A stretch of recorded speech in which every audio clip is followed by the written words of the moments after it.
In the 1960s, the gangs discovered a business far more profitable than robbery or murder. They turned the racetrack into a gambling den, drawing in desperate poor folks. The promise was simple. If you could guess the last 3 digits of the racetrack's daily earnings, you could strike it rich overnight. The major gangs were raking in profits, but there was a major flaw in the system. The winning numbers could be rigged. Still, the poor didn't care. Someone had hit the jackpot before. It was real. Someone had gone from broke to rich in a day. This time, however, something felt off. That day's paper featured a major story. The Civil Rights March was scheduled for August 28th. Thousands saw 828 as a lucky number and placed their bets accordingly. Normally, when a number is that public, it never wins. But Bumpy heard from his crew that the Mafia's man, Gene, had flat out refused to accept bets on 828 all day. Meanwhile, on Bumpy's turf, the bets on 828 were piling up like crazy. A sense of dread crept over him. Sure enough, the racetrack posted its earnings, and the final 3 digits were 828.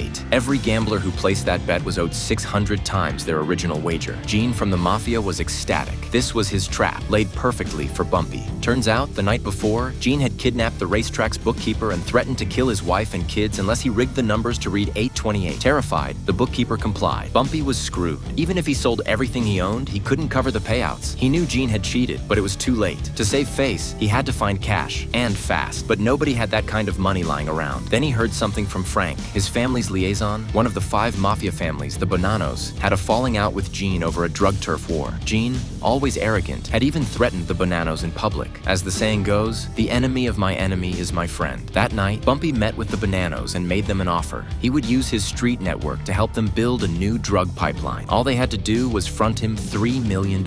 If they helped him survive this crisis, he promised he'd help them take Gene's empire for themselves. To a new world.